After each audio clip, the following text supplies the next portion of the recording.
Salut à tous et bienvenue dans ma 45e vidéo de formation GU05 pour les développeurs Java.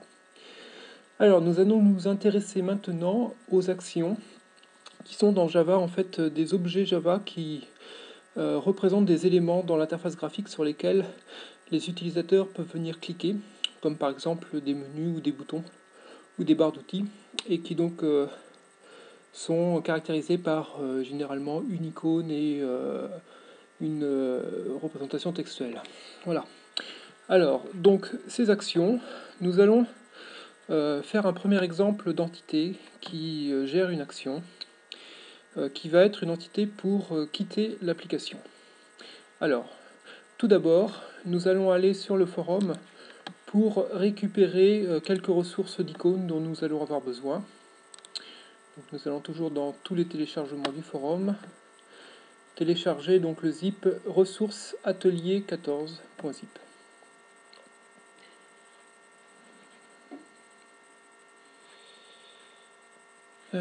Oui.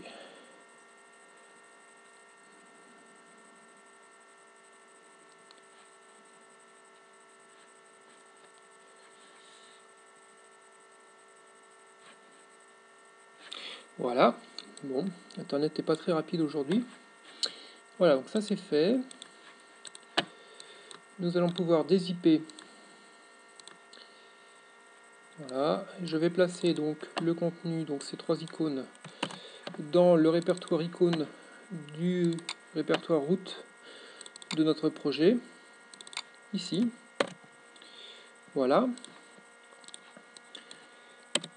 Donc ça c'est fait. Et maintenant nous allons pouvoir passer à notre nouvelle entité que nous allons créer tout de suite ici, qui va s'appeler charlie.appaction.exit avec le nom de classe exit action.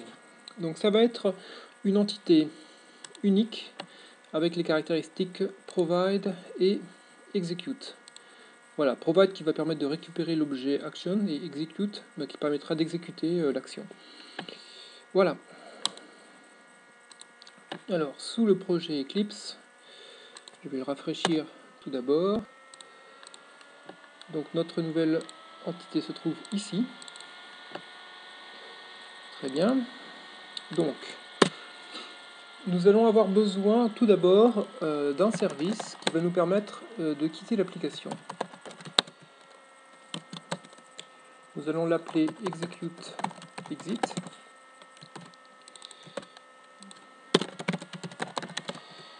Et nous allons, toujours grâce à notre gestionnaire Cassia, avec le mot-clé app.execute exit. Très bien.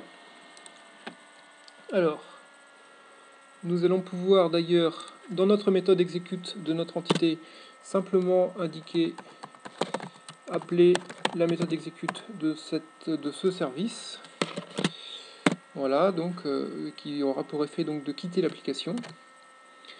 Et ensuite, donc il faut que nous créions notre action, et pour cela, nous allons avoir besoin d'une autre ressource qui va être cette fois de type Action Builder. Voilà. Alors, qu'est-ce que c'est Action Builder? En fait, ça correspond à l'une des dernières interfaces que nous n'avons pas encore vues dans le framework GU05. Je vais vous montrer tout de suite.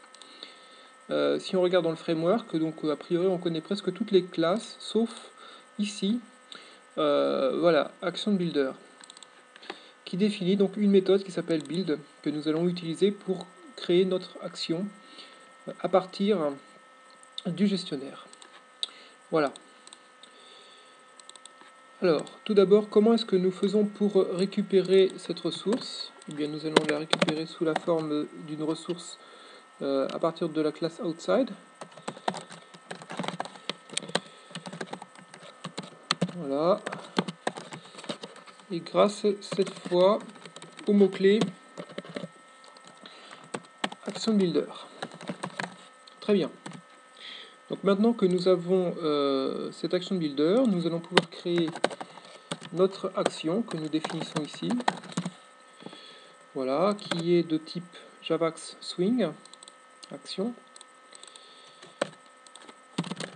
et donc ça va donner action builder.build. En passant donc comme identifiant d'action, nous allons passer une chaîne de caractères que nous allons définir ici,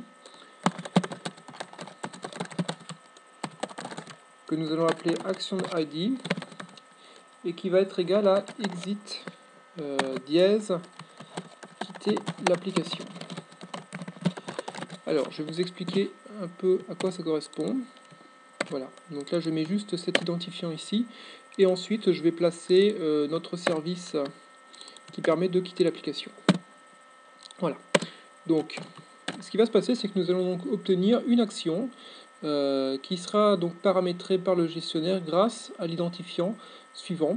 Donc en fait ça pourrait être n'importe quoi, et à ce moment-là il faudrait du paramétrage pour indiquer quelle est l'icône qui doit être utilisée et quelle est la chaîne de caractères qui apparaît, etc.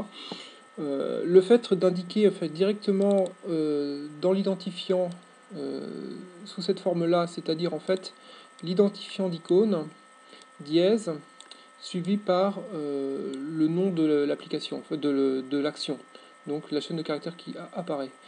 Ça évite en fait de faire du paramétrage pour définir l'action. Donc la seule chose dont on a besoin dans ce cas-là, c'est qu'il y ait une icône qui corresponde à l'identifiant exit. Ce qui est le cas, donc ça correspond à l'une des icônes que nous avons rajoutées tout à l'heure. Voilà, donc ça c'est fait. Et maintenant il ne reste plus qu'à renvoyer l'action en sortie de provide. Voilà. Très bien. Et bien j'ai fini donc cette nouvelle entité. Et bien nous pourrons la tester dans la vidéo suivante en mettant en place un menu pour notre application. Voilà, à très bientôt.